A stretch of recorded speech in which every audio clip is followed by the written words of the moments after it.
mendapatkan cuan hanya dengan modal menabung.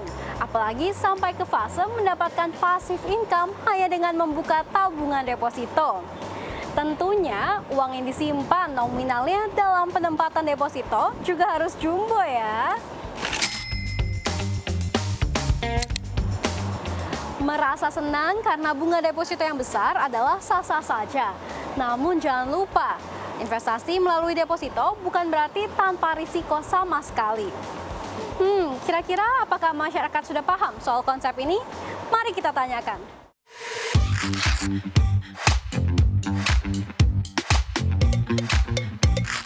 Sejauh ini masih di bank digital, di bank umum.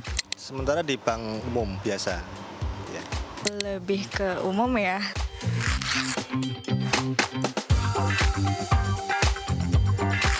Ya masih belum familiar aja dengan sistemnya bank digital dan emang udah berjalan dengan di bank umum. Soalnya lebih terpercaya aja dan mungkin di sini udah lebih lama dibandingkan bank digital yang masih baru-baru.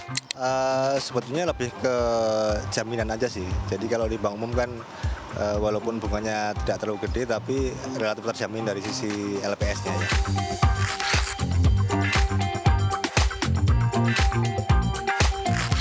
Iya tahu, karena memang ada beberapa iming-iming katanya komisinya di atas LPS rate, entar yang dijamin sampai yang batas batas LPS-nya, setelah selebihnya nggak dijamin, padahal itu nggak sama sekali nggak dijamin. Jadi ya risikonya tinggi, komisinya bunganya itu di atas LPS rate. Memang memang menggiurkan. Saya nggak bilang menjanjikan tapi menggiurkan, tapi kayaknya nggak aman deh. Iya sih tahu tentang LPS itu, cuma aku merasa bahwa LPS ini tuh kayak yang menjamin bahwa uang kita tuh aman kan. Jadi kalau misalnya ada apa-apa dijagain aja gitu nggak sih? Wah, ternyata masih banyak masyarakat yang belum tahu ya dengan konsep penjaminan dana simpanan nasabah. Jadi terdapat lembaga yang menjamin uang simpanan nasabah yang menabung di bank. Hal ini diatur dalam Undang-Undang Nomor 24 Tahun 2004 tentang Lembaga Penjamin Simpanan. Penjaminan simpanan nasabah bank di Indonesia diselenggarakan oleh Lembaga Penjamin Simpanan atau LPS. Setiap bank yang melakukan kegiatan usaha di tanah air wajib menjadi peserta penjaminan. Bank peserta penjaminan meliputi seluruh bank umum, termasuk kantor cabang dari bank yang berkedudukan di luar negeri yang melakukan kegiatan perbankan dalam wilayah Republik Indonesia, dan bank perekonomian rakyat, baik bank konvensional maupun bank syariah. Bunga penjaminan LPS dalam suku bunga rupiah saat ini berada pada 4,25%, sedangkan untuk falas sendiri berada pada level 2,25%. Selain itu, untuk Bank Perekonomian Rakyat atau BPR, LPS rate-nya dipatok lebih tinggi, yakni 6,75%. Sementara simpanan dengan bunga di atas tingkat bunga penjaminan tidak akan dijamin oleh LPS. Artinya, apabila bank tempat Anda sebagai nasabah menyimpan deposito dengan bunga di atas ketentuan LPS rate tersebut bermasalah atau memiliki kinerja yang kurang baik dan berakhir di likuidasi, maka dana Anda yang tersimpan di bank tidak akan dijamin. Selain itu, nilai simpanan yang dijamin oleh LPS paling tinggi sebesar 2 miliar rupiah per nasabah per bank. Apabila seorang nasabah mempunyai beberapa rekening simpanan pada satu bank, maka untuk menghitung simpanan yang dijamin, saldo seluruh rekening tersebut dijumlahkan. Nilai simpanan yang dijamin tersebut meliputi simpanan pokok ditambah bunga untuk bank konvensional atau pokok ditambah bagi hasil yang telah menjadi hak nasabah untuk bank syariah. Selanjutnya, kita simak juga posisi rata-rata suku bunga simpanan berjangka rupiah mengacu kategori kelompok bank dan jangka waktu yang dirilis oleh Bank Indonesia.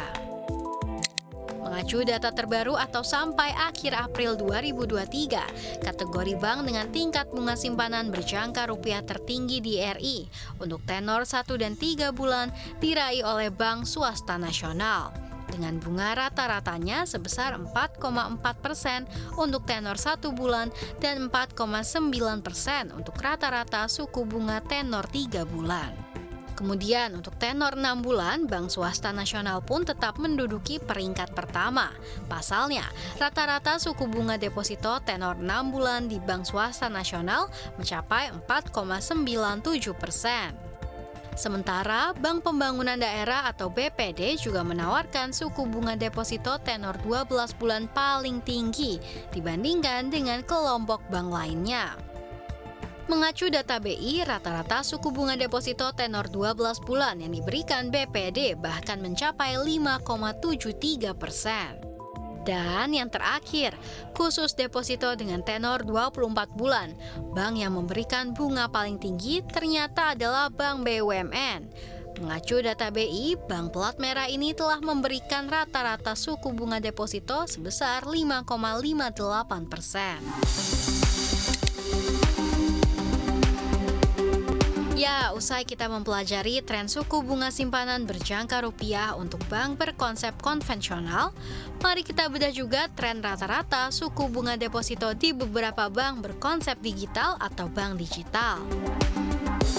Berdasarkan data yang kami himpun dari tim riset CNBC Indonesia hingga 2 Juli 2023, sejumlah bank digital menawarkan suku bunga deposito tenor 12 bulan di atas 5% dan bahkan ada juga yang mencapai 8%.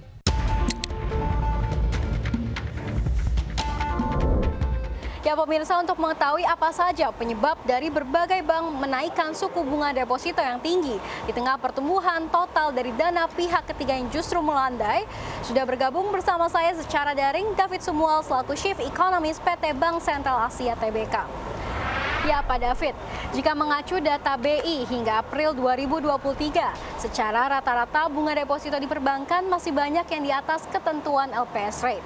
Tapi sebetulnya apa yang menjadi penyebab masih banyaknya penawaran bunga deposito di atas LPS rate dan bahkan ada juga yang di atas bunga acuan BI? Ya, ini cerminan dari pengetatan likuiditas ya. Ya, memang kebijakan moneter sejak pertengahan tahun lalu kan kecenderungan mengetat ya. Bank Indonesia sejak bulan Agustus tahun lalu tuh cenderung memperketat kebijakan moneternya dengan terus menaikkan suku bunga. Dan ini mulai kelihatan dampaknya ke perbankan. Jadi perbankan nasional itu mulai berebut dana gitu ya. Karena kekhawatiran memang kalau kita lihat dari contohnya angka excess reserve ya yang ditaruh oleh perbankan nasional di instrumen bank sentral itu kecenderungan menurun. Baik, pada April hingga Mei 2023, data pertumbuhan total DPK di perbankan justru terpantau melambat.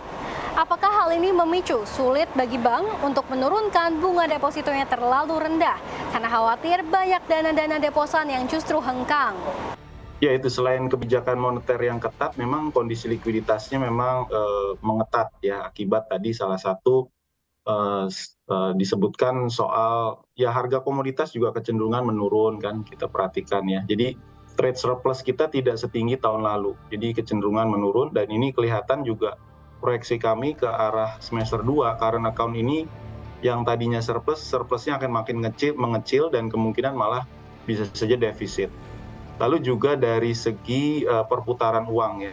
Ini salah satunya kita lihat dari dana atau simpanan pemerintah yang ada di Bank Indonesia masih cukup besar, maupun juga simpanan yang ada di perbankan secara keseluruhan. Nah ini memang perlu percepatan ya untuk realisasi belanja pemerintah saat ini per April itu sekitar 1.300 triliun dan dana yang ada di Bank Indonesia tentu ini dana yang tidak berputar. Jadi money multiplier-nya tidak terjadi, kecepatan peredaran uangnya ya menurun, ya uangnya tidak beredar. Ini artinya ya dampaknya akan ke likuiditas dan ujung-ujungnya bisa mempengaruhi suku bunga juga. Baik Pak, jika fenomena perang suku bunga tinggi deposito terus berlanjut, apa saja dampak buruknya yang perlu kita antisipasi? Ya kita tidak berharap ya ini banyak bank yang suku bunganya di atas suku bunga penjaminan ya, karena ini khawatirnya nanti akan memicu masalah ya seperti yang terjadi di beberapa negara lain, banyak kekhawatiran atau misalnya ada gejolak yang terjadi misalnya di eksternal yang bisa saja mempengaruhi kondisi kita Dan ini tentunya mempengaruhi persepsi ya, persepsi masyarakat terhadap risiko. Nah, ini yang tidak kita inginkan. Jadi memang sejauh ini sih mungkin masing-masing bank sudah memperhitungkan kebijakannya masing-masing, dan mereka juga melihat bahwa perlu untuk menarik likuiditas lebih kuat lagi lewat peningkatan kebijakan suku bunga yang lebih tinggi dari LPS yang mereka lakukan. Oke. Namun tak hanya bank konvensional, tetapi bank digital pun tak jarang banyak menawarkan kepada nasabah ataupun calon nasabah bunga yang tinggi. Fenomena ini juga apakah bisa kita artikan merupakan bagian dari gimmick untuk bisa menjaring nasabah baru sebanyak-banyaknya, atau apakah ada indikasi lainnya? Ya, ini salah satu cara ya, memang kemudahan yang diberikan oleh bank digital itu nasabah bisa dengan mudah menggunakan aplikasi untuk mendapatkan tawaran-tawaran ya, termasuk suku bunga tinggi tadi dengan mudah ya diakses oleh nasabah.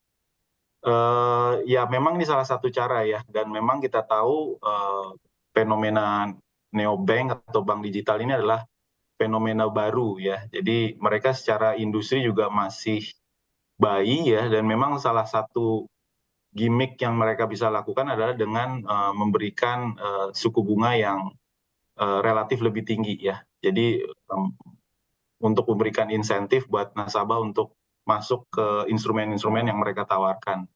Ya, asalkan memang perlu diperhatikan juga nanti bagaimana pengelolaan aset dan liability-nya ya. Tapi saya menganggap ini hal yang wajar karena mereka juga perlu menarik ya, memberikan semacam gimmick supaya nasabah itu makin tertarik untuk menaruh dananya di bank digital. Baik, terima kasih Pak David. Sehat dan sukses selalu untuk Anda. Ya pemirsa, itulah tadi penjelasan dari David Sumual selaku Chief Economist PT BCA Tbk. Pengetatan likuiditas menjadi alasan mengapa banyaknya bank umum, bank pembangunan daerah maupun bank digital berlomba-lomba menaikkan suku bunga deposito. Ya, meskipun berinvestasi melalui deposito memiliki risiko investasi yang cenderung lebih rendah dan dapat dijadikan jaring pengaman bagi passive income, perlu diingat bahwa berinvestasi melalui deposito apabila ditawarkan bunganya melebihi apa yang dipersyaratkan oleh lembaga penjamin simpanan atau di atas tingkat bunga penjaminan, maka tidak akan dijamin oleh LPS. Artinya, apabila bank tempat Anda menyimpan deposito ini tutup dan bank tersebut menawarkan bunga deposito yang di atas LPS rate, maka Anda tidak akan mendapatkan ganti kerugian dari lembaga penjamin simpanan. Demikian dari Jakarta, saya Shani Altas dan Ritzi, tim liputan CNBC Indonesia.